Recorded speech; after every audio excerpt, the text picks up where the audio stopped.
உலகம் முழுவதும் உள்ள சன்லைஃப் தொலைக்காட்சி நேயர்களே, உங்கள் அனைவருக்கும் வணக்கம். இது நாட்டு மருத்துவம், நலம் தரும் மருத்துவம், எல்லோருக்கும் ஏற்ற பக்க விளைவுகள் இல்லாத பாதுகாப்பான பண செலவுகள் இல்லாத மருத்துவம். எளிய மருத்துவத்தை இந்த நிகழ்ச்சியிலே நாம் ஒவ்வொன்றாக பார்த்து பழகி பயன்பெற்று வருகின்றோம். இன்று சில மருத்துவ குறிப்புகளை நாம் தெரிந்து கொள்வோம். செஸ்பேனியா கிராண்டிஃப்ளோரா என்ற தாவர பெயராலே சொல்லப்பெறுவது அகத்திக்கீரை.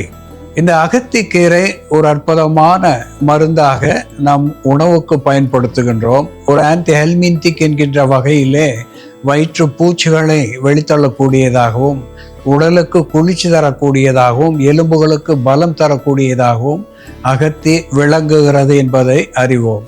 இந்த அகத்திக்கீரையை சாறு எடுத்து பித்து பிடித்தவர்களுக்கு, அதாவது வெறி நோய் என்று சொல்லுவார்கள், பைத்தியம் என்று கூட தமிழிலே சொல்லுவார்கள், அப்படி பித்து பிடித்தவர்களுக்கு காலையிலே அதிகாலையிலே தலைக்கு இந்த அகத்திக்கீரை சாறை தேய்த்து வைத்திருந்து 1 மணி நேரம் கழித்து குளிர்ந்த நீரை ஒரு 10 குடமாக நாம் ஊற்ற வேண்டும்.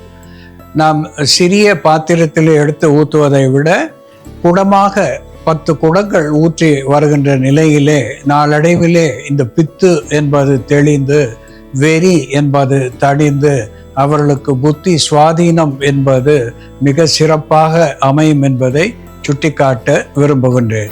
அன்பான நேயர்களே, பூங்கற்பூரம் நாம் பூஜைக்கு பயன்படுத்துகின்ற ஒன்று.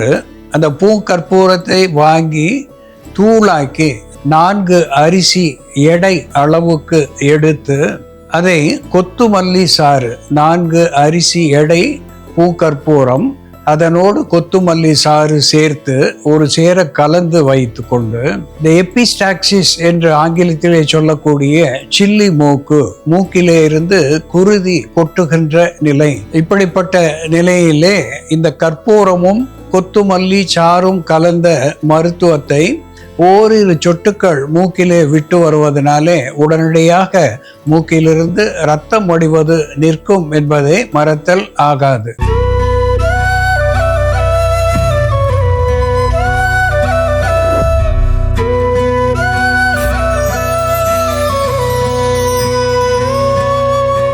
அன்பான நேயர்களே, நீர்ப்பாங்கான இடத்திலே ஒரு சிறு நீல நிற பூவை பெற்று, சிறிய இலைகளை பெற்று குறுஞ்செடியாக கிடைக்கக்கூடிய ஒன்று ஓரிதழ் தாமரை என்று தமிழ் பெயரை பெற்றிருக்கிறது. ரத்ன புருஷ் என்று வடமொழி பெயரை பெற்றிருக்கிறது. இந்த ஓரிதழ் தாமரை சளி இருமலை போக்கக்கூடிய ஒன்றாக விளங்குகிறது. காசம் என்று சொல்லக்கூடிய டியூபர்குலோசிஸ், இப்படிப்பட்ட எலும்புரிக்கு நோயையும் போக்கக்கூடியதாக விளங்குகிறது. குருதி போக்கு, இரத்த கழிச்சல் என்று இருக்கின்ற நிலையிலே ஒரு அஸ்ட்ரிஞ்சென்ட் என்று சொல்லக்கூடிய வகையிலே வற்றச் செய்யும் தன்மை உடையதாக இருந்து குருதி கழிச்சலை நீக்குகிறது, குருதி வெளிப்பாடை போக்குகிறது. வெள்ளை ஒழுக்கு என்கின்ற லுக்கேரியா, குனேரியா என்கின்ற பால்வினை ஒழுக்கு, இவற்றையெல்லாம் போக்கக்கூடிய ஒன்றாக ரத்ன புருஷ் என்கின்ற இந்த ஓரிதழ் தாமரை மருந்தாகி பயன் தருகிறது. பேதியை நிறுத்தக்கூடிய ஒன்றாக விளங்குகிறது. சாதாரணமாக கடைகளிலே நமக்கு உலர்ந்த நிலையிலே கிடைக்கக்கூடிய மூலிகை இது. இதனோடு குமினம், சைமினம் என்று சொல்லக்கூடிய சீரகம் ஒரு ஸ்டிமுலண்ட் என்கின்ற வகையிலே உள் உறுப்புகளை தூண்டக்கூடியதாக, ஒரு கார்மினேட்டிவ் என்கின்ற வகையிலே அகற்றுவாயு அகற்றியாக, குருதி ஓட்டத்தை சீர் செய்யக்கூடிய ஒன்றாக, பிளட் தின்னர் என்கின்ற வகையிலேயும் இந்த சீரகம் நமக்கு பயன் தருகிறது. அதனோடு சிவப்பு சந்தனம், இது நாட்டு மருந்து கடைகளிலே கிடைக்கக்கூடிய ஒன்று. சந்தனம் சேர்கின்ற பொழுது ஒரு antibacterial, antifungal, antimicrobial, anti inflammatory, analgesic என்கின்ற மருத்துவ குணத்தை பெற்றிருக்கிறது.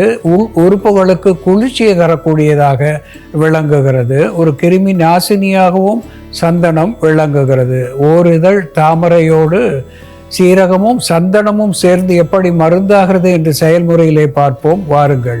நேயர்களே, நாம இன்னைக்கு ஓரிதழ் தாமரை மற்றும் சிவப்பு சந்தனத்தை பயன்படுத்தி வாயில் ஏற்படக்கூடிய நாற்றம், உடலில் ஏற்படக்கூடிய நாற்றம், அது தவிர வயிற்றில் ஏற்படக்கூடிய புண்களை ஆற்றக்கூடிய ஒரு மருந்து, எலும்பு நோய்கள் மற்றும் இரத்தத்தில் உள்ள நோய்களை போக்கக்கூடிய ஒரு மருந்து எப்படி தயார் பண்றதுன்னு பார்க்கலாம். இதற்கு தேவையான பொருட்கள்: ஓரிதழ் தாமரை சமூலம், சீரகம், சிவப்பு சந்தனம். ஒரு பாத்திரத்துல கொஞ்சம் நீர் விட்டுட்டு 1/2 தேக்கரண்டி அளவு சீரக பொடி சேர்த்துக்கலாம். இதோட 2 to 3 சிட்டிகை அளவு செஞ்சந்தனம்னு சொல்லக்கூடிய ரத்த சந்தனம் பொடி நமக்கு நாட்டு மருந்து கடையில கிடைக்கும். 2 சிட்டிகை அளவு சிவப்பு சந்தன பொடி. சந்தனம் குளிர்ச்சி தரக்கூடிய மருந்தா இருக்கிறதுனாலயும், அசிடிட்டி கண்ட்ரோல் பண்ணக்கூடிய மருந்தா இருக்கிறதுனாலயும் அதை சேர்க்கிறோம். அதே போல மார்பு நோய்களுக்கு சந்தனத்தை நம்ம மருந்தா பயன்படுத்தலாம். நெஞ்செரிச்சல் போன்ற பிரச்சனைக்கும் நம்ம சந்தனத்தை தண்ணியில கலந்து குடிக்கும் பொழுது அசிடிட்டி கம்மி பண்ணும், நெஞ்செரிச்சல் குறையும், உடல் எரிவும் கம்மியாகும். ஓரிதழ் தாமரை சமூலம் இதோட சேர்த்துக்கலாம்.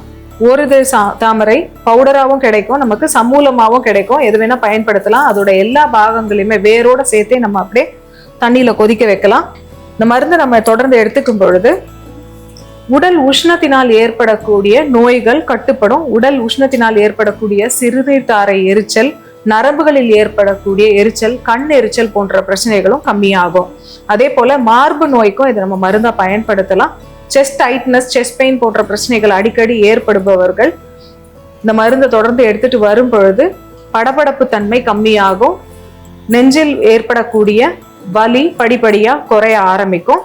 அதே போல ரத்த சோகை இருக்கிறவங்களும் தொடர்ந்து இந்த ஓரிதழ் தாமரை கஷாயத்தை குடிச்சிட்டு வரும் பொழுது ரத்தத்தில் உள்ள சிவப்பு அணுக்கள் அதிகரிக்கும், ஹீமோகுளோபின் அளவும் அதிகரிக்கும்.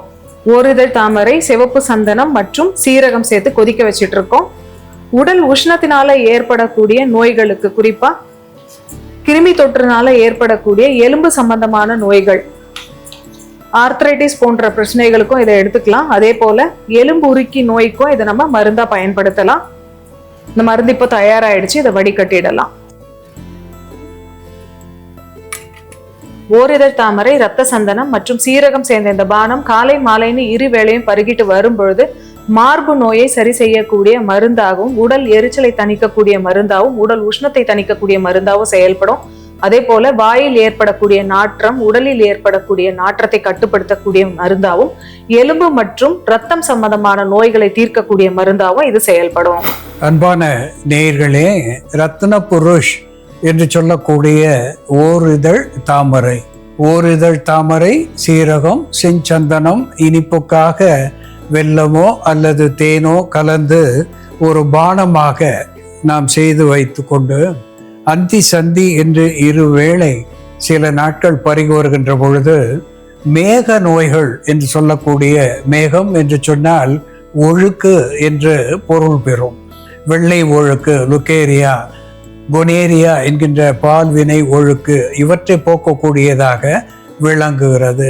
உட்காய்ச்சல் என்று சொல்லுகின்ற வகையிலே ஏதேனும் ஒரு உறுப்பு பாதிப்பு ஏற்படுகின்ற பொழுது நமக்கு காய்ச்சல் என்பது அதனுடைய வெளிப்பாடாக விளங்குகிறது.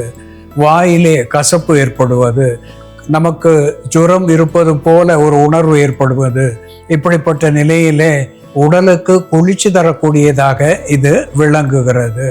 அதனோடு கூட சதை அடைப்பு, நீர் அடைப்பு என்கின்ற வகையிலே சிறுநீர் தாரையிலே ஏற்படுகின்ற தசை அடைப்பு, இவற்றை நீக்கக்கூடிய ஒன்றாக விளங்குகிறது. ஒரு டயூரிட்டிக் என்கின்ற வகையிலே சிறுநீரை வெளியே தாராளமாக தள்ளக்கூடிய நிலையை இது தருகிறது. அதோடு கூட மார்பு வலி என்று சொல்லுகின்ற பொழுது பலவீனத்தினாலே ஏற்படுகின்ற மார்பு வலியை போக்கக்கூடியதாக விளங்குகிறது. நீண்ட நாள் காய்ச்சல், முறை சுரம் இவற்றையெல்லாம் போக்கி உடலுக்கு குளிர்ச்சி தந்து உள் உறுப்புகளுக்கு பலம் தந்து அவற்றினுடைய ரணங்களை ஆற்றி தசையடைப்பு, நீர் அடைப்பு இவற்றையெல்லாம் போக்கி ஒரு நல்ல ஆரோக்கியத்தை தரக்கூடிய பானமாக இது விளங்குகிறது. அன்பான நேயர்களே, ரத்ன புருஷ் என்கின்ற ஓரிதழ் தாமரையும் சீரகமும் எப்படி மருந்தாகிறது என்று நாம் பார்த்து தெரிந்து கொண்டோம். இது போல வேறு ஒரு மருத்துவ குறிப்போடு நாம் மீண்டும் சந்திப்போம். நன்றி, வணக்கம்.